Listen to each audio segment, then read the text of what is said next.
Bismillahirrahmanirrahim. Alhamdulillahirabbil alamin. Wassalatu wassalamu ala asyrafil anbiya'i wal mursalin wa ala alihi wa sahbihi ajma'in. Assalamualaikum warahmatullahi wabarakatuh. Salam ukhuwah, salam kasih sayang dan salam satu Malaysia. Para hadirin sekalian, bersyukur kita ke hadrat ilahi kerana dengan limpah dan kurnianya dapat kita bertemu dalam gelanggang forum bersama saya Nur Faqihah binti Fazil pada pagi nirmala yang bening lagi ceria ini. Hadirin yang dihormati Allah Subhanahu Wa Taala sekalian, sebelum saya memperkenalkan ahli-ahli panel kita yang segak lagi tampan bergaya pada hari ini, izinkan saya untuk mengupas terlebih dahulu konsep khalifah dalam penghayatan akhlak mulia dan sunnah baginda Rasulullah sallallahu alaihi wasallam dalam kehidupan muslim di era digital. Seperti firman Allah Subhanahu wa taala dalam surah An-Nur ayat 55, A'udzu billahi minasyaitonir rajim. Wa'adallahu alladhina amanu minkum wa 'amilus solihati la yastakhlifannahum fil ardi kama istakhlafa alladhina min qablihim. Shadaqallahul azim. Mafhumnya, Allah telah memberi dan berjanji kepada orang-orang yang beriman dan beramal soleh bahawa dia akan memberikan khalifah kepada mereka di bumi sebagaimana dia telah memberikan khalifah itu kepada orang-orang sebelum mereka. Dalam Al-Quran menyebut tentang pemberian khalifah dari Allah Subhanahu Wa Taala kepada orang-orang yang beriman dan beramal saleh seperti terkandung dalam ayat yang telah saya bacakan sebentar tadi. Apakah yang dimaksudkan dengan khalifah? Khalifah dari segi istilah ialah generasi manusia yang dipilih oleh Allah Subhanahu Wa Taala sebagai penggantinya untuk mentadbir, mengurus dan memakmurkan muka bumi ini dengan menjalankan syariat Allah Subhanahu Wa Taala sama ada di peringkat peribadi, keluarga, masyarakat, negara dan antarabangsa. Memang benar kita mempunyai contoh dan figur khalifah umat yang sentiasa diingati dan diikuti, yang tak lain dan tak bukan adalah khalifah dan anutan kita baginda Nabi Muhammad sallallahu alaihi wasallam. Melalui ciri-ciri kepimpinannya juga adalah implementasi dan ajaran serta pedoman hidup bersumberkan wahyu Al-Quran dan As-Sunnah.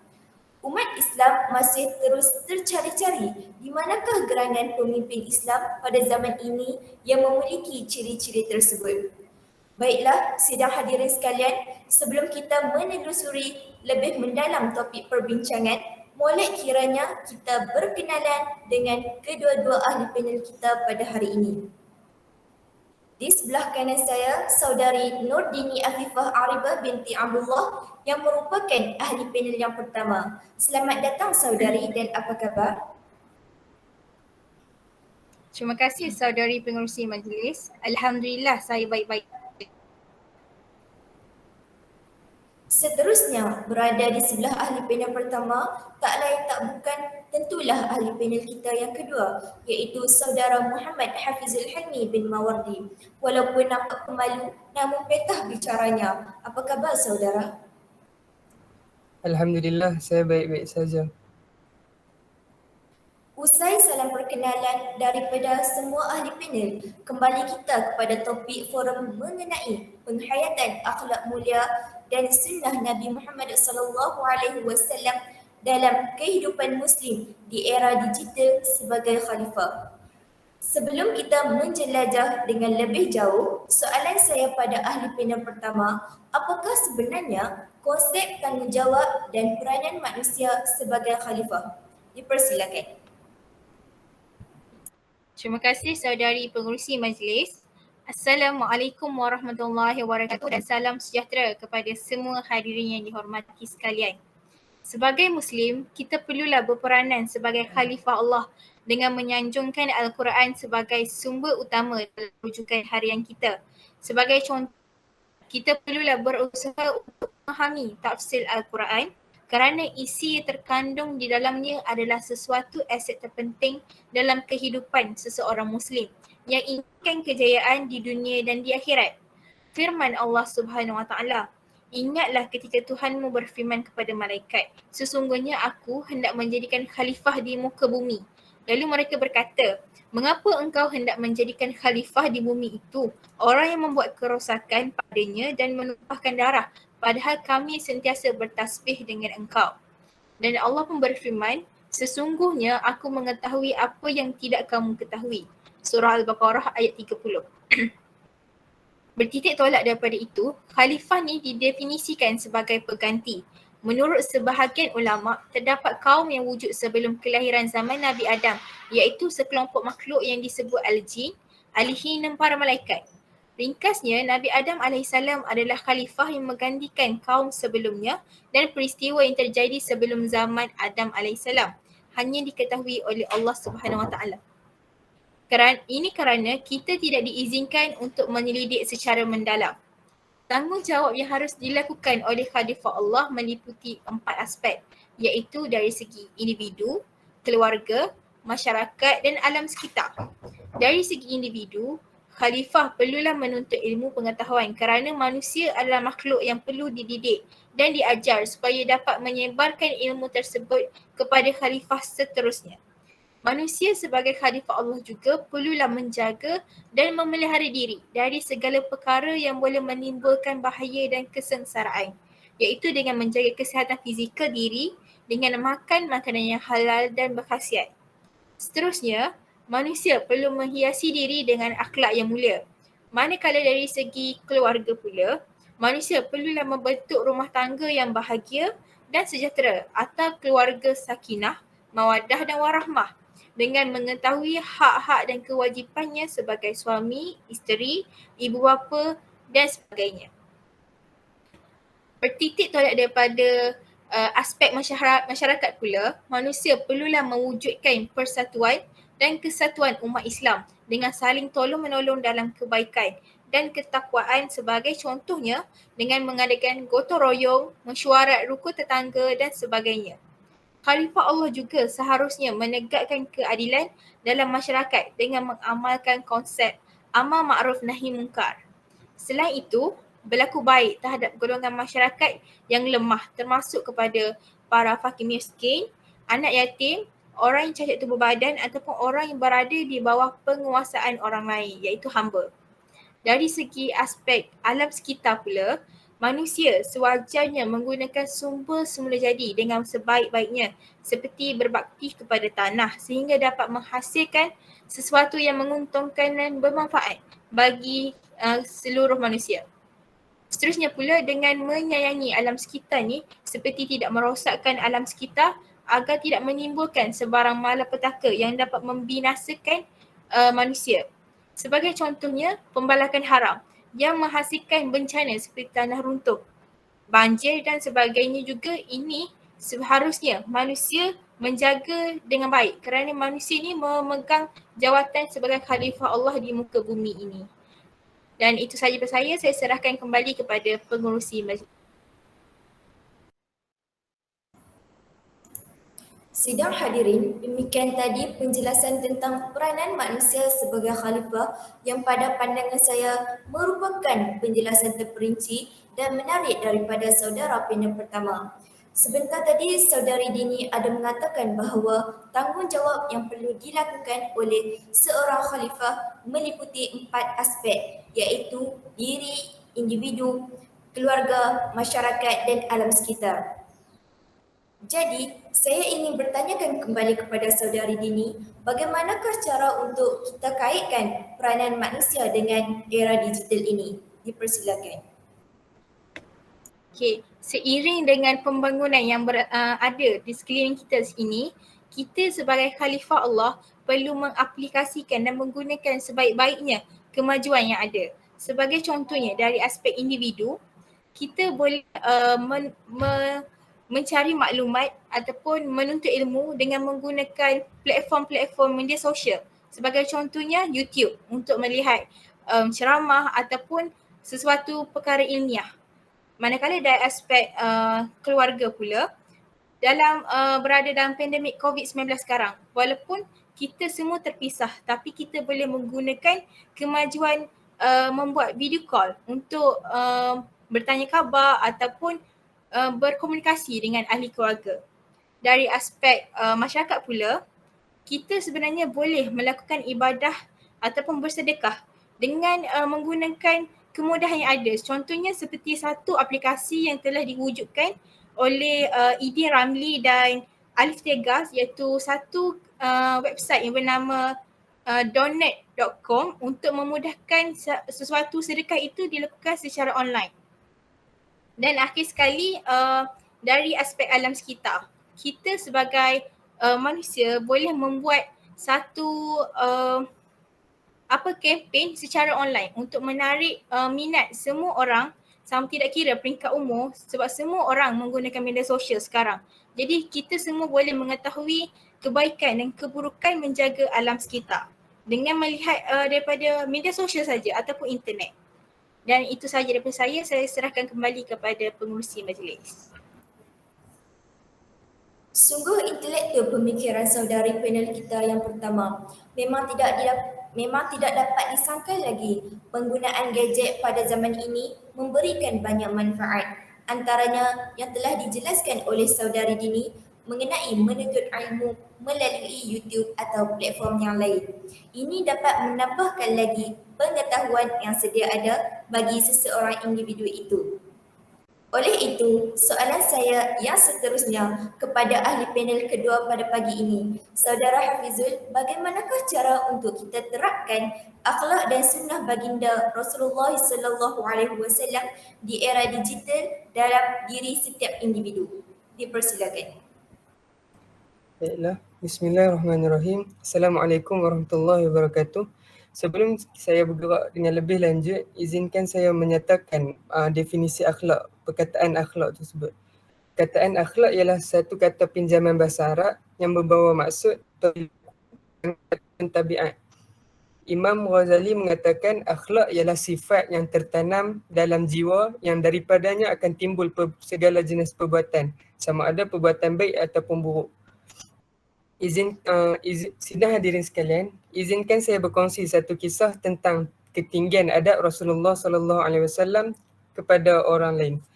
Kisah ini bermula apabila ada seorang wanita yang menghadiahkan buah kepada Nabi Muhammad SAW. Buah tersebut Nabi Muhammad habiskan seorang diri tanpa mempelawa sahabat yang lain. Setelah beberapa ketika, wanita tersebut pergi meninggalkan Nabi Muhammad. Dan sahabat bertanya kepada Nabi Muhammad, kenapa tak pelawar seperti selalunya yang dilakukan oleh Nabi Muhammad? Nabi menjawab bahawa dia tak risau akan sahabat akan menunjukkan reaksi yang kurang sopan kerana buah tersebut sangat masam. Jelaslah bahawa Nabi Muhammad SAW amat mementingkan tentang perihal penjagaan akhlak dalam kehidupan. Bertepatan dengan hadis Nabi Muhammad SAW, akmalul mu'minin imanan ahsanuhum khuluqan, yang membawa maksud mukmin yang sempurna itu ialah iman mukmin yang sempurna ialah akhlak baik. Jelaslah ini menunjukkan akhlak turut menjadi satu penanda aras dalam mengenal pasti tahap keimanan seseorang. Berakhlak mulia merupakan satu kewajipan bagi setiap Muslim. Antara akhlak yang mulia ialah apabila kita bersifat dengan sifat mahmudah. Sifat mahmudah ialah sifat yang lahir daripada gabungan iman dan taqwa.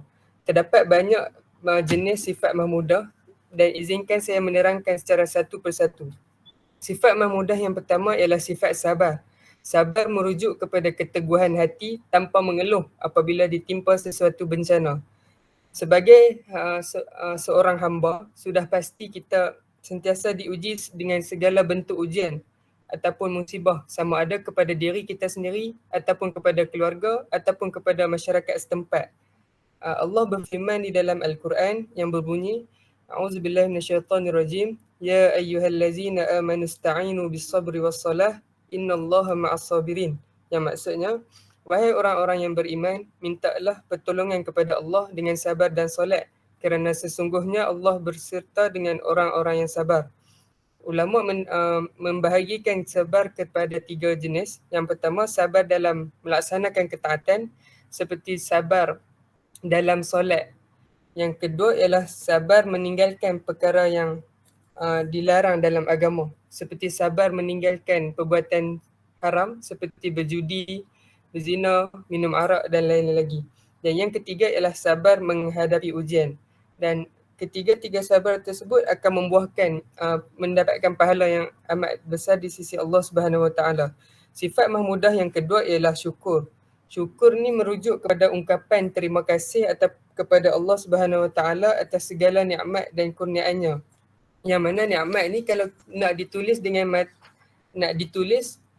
menggunakan pena, sesungguhnya walaupun dakwat mata pena seluas sebanyak lautan pun tidak cukup untuk kita tulis segala jenis nikmat.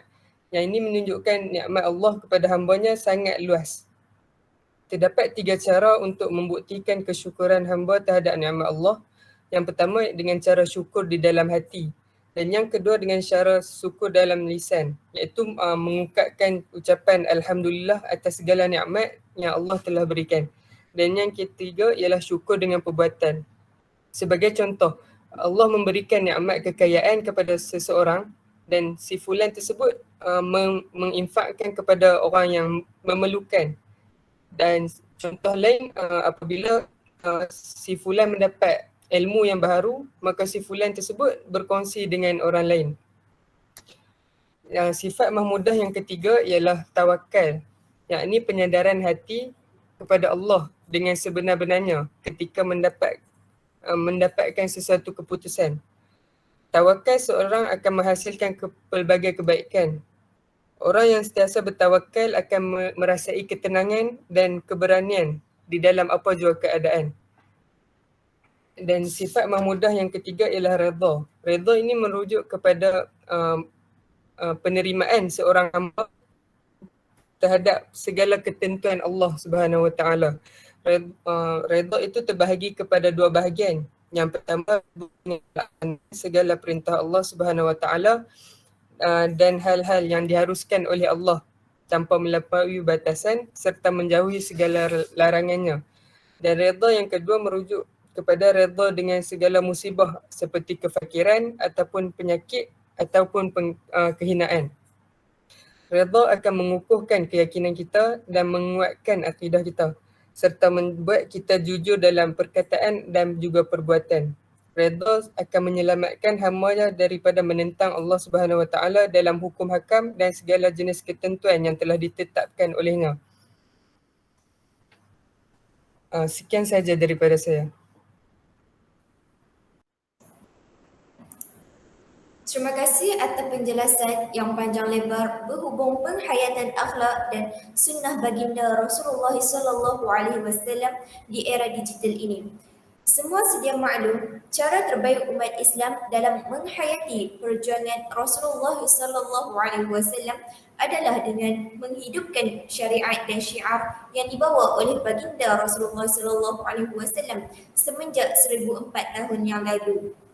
Rasulullah SAW adalah seorang Rasul yang telah menyelesaikan segala permasalahan umat dan telah menyempurnakan amanah Allah Subhanahu Wa Taala sepanjang hayat baginda dengan meninggalkan 2 khazanah yang amat berharga kepada kita sebagai panduan hidup, iaitu Al-Quran dan Sunnah Nabawiyah.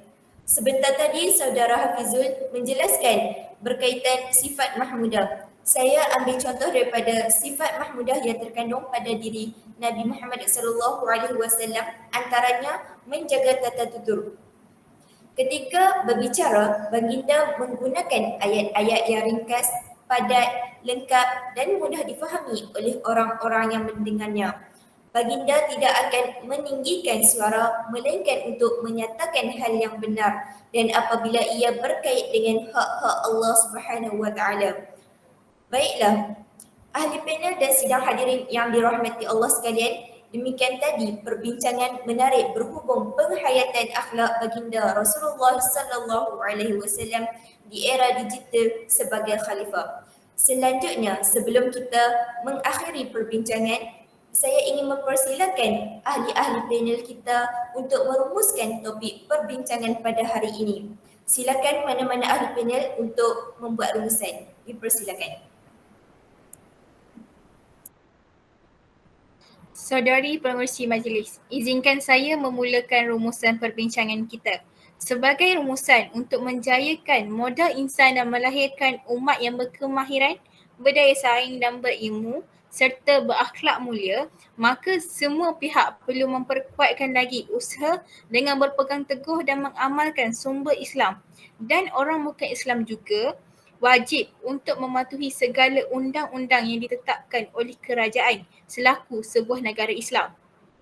Oleh itu adalah dicadangkan kerajaan perlu memperbanyakkan lagi pusat-pusat dakwah dan program-program agama untuk semua lapisan masyarakat kepada Muslim dan bukan Muslim supaya mereka lebih memahami tentang agama Islam serta mewajibkan subjek menghafal Al-Quran dan Al-Hadis di tadika, sekolah rendah, sekolah menengah dan sebagainya bagi menggalakkan budaya membaca buku-buku ilmiah ini daripada majalah-majalah hiburan yang tidak memberi faedah kepada kita.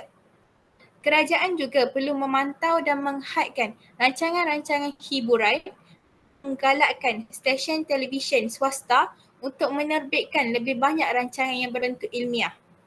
Selain itu juga, kerajaan juga perlu mewujudkan lebih banyak institut-institut kemahiran seperti Institut Kemahiran Belia Negara IKBN untuk mengembangkan lagi kemahiran dan minat yang manusia ada. Kerajaan juga perlu berusaha membanteras segala rasuah dengan mengadakan program kesedaran dan mengenakan hukuman yang lebih tegas kepada pesalah. Sekian itu sahaja daripada saya serahkan kembali kepada pengerusi majlis. Terima kasih kepada ahli panel pertama. Kita dengar pula rumusan daripada ahli panel kita yang kedua. Silakan saudara. Bismillahirrahmanirrahim.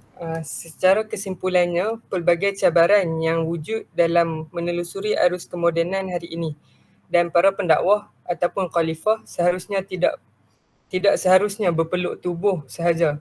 Ledakan teknologi komunikasi dan kemudahan internet yang tersedia seharusnya dijadikan satu peluang dalam usaha untuk menyampaikan dakwah kepada masyarakat. Oleh kerana masyarakat kini lebih menggembari media sosial sebagai medium pencarian maklumat, justru pendekatan dakwah melalui media sosial dirasakan lebih efektif ataupun berkesan jika hendak dibandingkan dengan penggunaan media cetak. Pendakwah hari ini juga perlu lebih kreatif dan fleksibel dengan masyarakat supaya mesej dakwah yang disampaikan dapat diterima dengan lebih baik. Media massa juga bersifat lebih interaktif dan ini akan memudahkan lagi pendakwah untuk mendekati sasaran dakwahnya. Sekian sahaja dan sebelum itu kita seharusnya melaksanakan amalan sunnah yang mudah sebagai contoh memberi salam dan juga senyum dan lain-lain lagi. Sekian sahaja daripada saya. Terima kasih saudara Hafizul selaku ahli panel kedua dan terakhir kita pada pagi ini. Demikian tadi rumusan perbincangan daripada semua ahli panel kita mengenai khalifah zaman moden dalam menghayati akhlak serta sunnah baginda Rasulullah SAW. Kesimpulan yang kita boleh buat dalam tajuk khalifah zaman moden ini adalah manusia haruslah bersyukur kepada Allah Subhanahu Wa Taala kerana dialah yang memberikan manusia banyak kelebihan yang tidak ada pada makhluknya yang lain. Seorang khalifah itu perlu sedar bahawa dia telah memikul tanggungjawab yang besar di sisi Allah Subhanahu Wa Taala. Oleh sebab itu, mereka perlu menguatkan dirinya untuk senantiasa mendekati Allah serta meninggalkan apa yang dilarangnya. Baiklah, terima kasih kepada barisan ahli panel yang sudi hadir untuk membicarakan mengenai khalifah zaman moden. Semoga forum ini menjadi wadah melahirkan remaja yang sentiasa mengamalkan sunnah baginda Rasulullah SAW. Harapan saya, semoga forum ini juga mampu memberikan informasi bermanfaat buat hadirin yang dihormati.